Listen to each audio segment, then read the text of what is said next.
नमस्कार साथियों, मैं पत्रकार ओम प्रकाश। आज बात करेंगे गोरखपुर से भारतीय जनता पार्टी से सांसद रवि किशन के बारे में।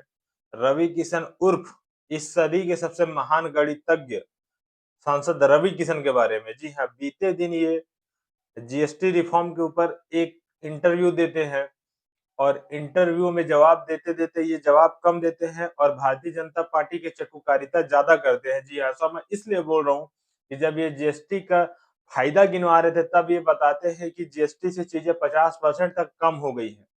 100 वाली चीज सीधे 50 रुपए में मिलने लगी है। इसीलिए इनको इस सदी का सबसे महान गणितज्ञ कहा जा रहा है पूरे इंटरनेट में।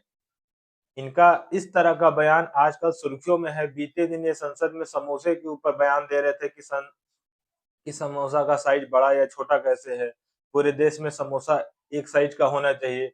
और अब ये जीएसटी के ऊपर बयान देते हैं कि जीएसटी से सीधे 50% तक रेट कम हो गया है। सोचिए ये कितना दुर्भाग्य है इस देश का कि ये गाने बजाने वाले, धनिया पुदीना वाले, रिमोट से लहंगा उठाने वाले सांसद सदन में बैठते हैं और इनको कुछ भी पता नहीं है जीएसटी के बारे में, इकोनॉमिक के बारे में और देश कैसे चलता है, देश की अर्थव्यवस्था के बारे में। कुछ भी आते हैं, मुँह उठा के बोल जाते हैं कि जीएसटी कम हो गया है और लोगों को 50% तक चीजें ऑफ हो गई है। ये सिर्फ और सिर्फ आम जनता, गाँव देहात के लोगों को बेवकूफ बनाने का तरीका है। पढ़े-लिखे लोगों को आसानी से हर चीज़ पता है कि जीएसटी सिर्फ 10% या प 15% के आस-पास तक कम हुई है।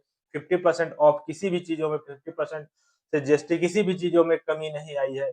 लेकिन सिर्फ भारतीय जनता पार्टी के सांसद आम जनता को बेवकूफ बनाने के लिए उसका फायदा बताते हुए बता रहे हैं कि जीएसटी 50% से कम हो गई है।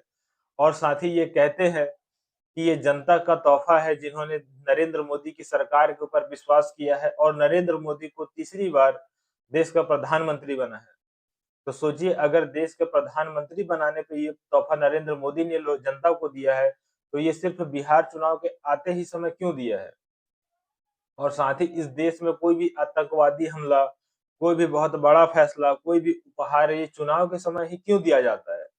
क्योंकि पता है कि अगर गलती से बिहार चुनाव हार गए, तो तख्ता पलट ना हो जाए।